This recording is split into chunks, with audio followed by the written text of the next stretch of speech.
প্ৰিয় দৰ্শকসকল, আজি ৰেচিপি হৈছে খাৰ দিয়া পচলা চব্জি। তাৰ কাৰণে লাগিব পচলা। বাৰীতে থকা মই মনুসকলে পচলা লৈ লৈছোঁ। বুট 50 গ্ৰাম, দাইল 50 গ্ৰাম, খাৰ কলখাৰ ঘৰতে উলিয়াই লৈছোঁ, পিঁয়াজ, নহৰু, আদা, আলু 5টা, জলকীয়া 3টা আৰু দাইলখিনি আৰু বুট বইল কৰি ল'ব লাগিব।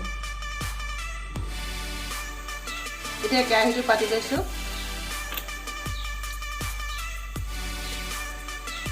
অলপমান তেল দি লৈছোঁ। তেলখিনি গৰম হ'লেই এতিয়া পিঁয়াজ আৰু ৰচুন আদা দি দিছোঁ।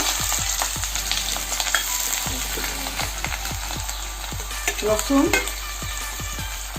আদা দি দিছোঁ।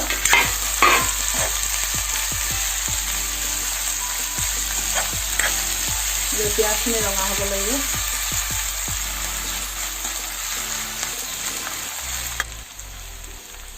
হালধি কম পৰিমাণে দিয়া হৈছে, যিহেতু চব্জিখিনি খাৰ দিলে মানে ৰঙা হৈ যায়। ধনিয়া আধা চামুচ দিছোঁ, জিৰা আধা চামুচ, অকণমান দেৰি লৰাই দিছোঁ।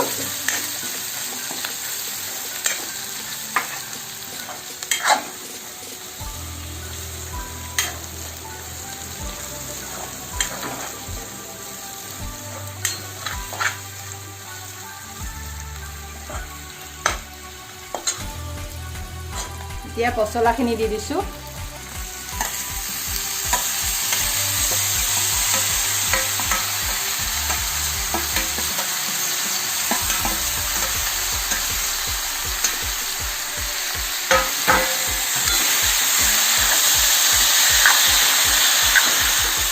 অলপ দেৰি লৰাই দিছোঁ।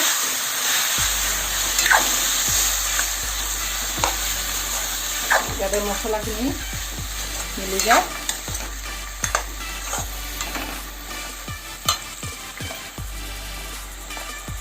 নিমখ 1.5 চামুচ দি দিছোঁ।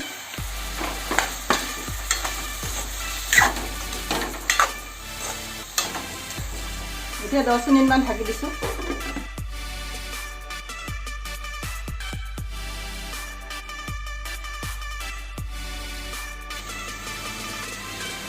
এয়া 10 মিনিট সময় হৈ গ'ল, প্ৰায় দিছেই চব্জিখিনি।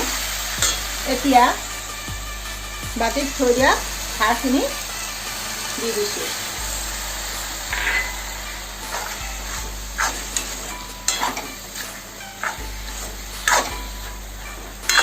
লৰাই দিছোঁ। দাইল আৰু বুট বইল কৰি থৈছিলোঁ,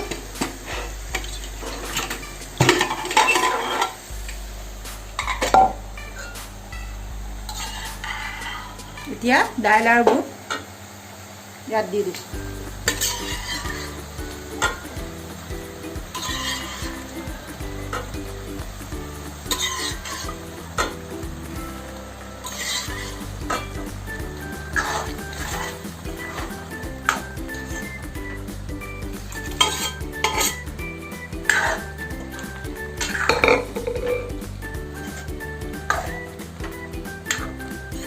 অলপ দেৰি লৰাই দিছোঁ। অকণমান শুকান হ'লে চব্জিখিনি হৈ যাব।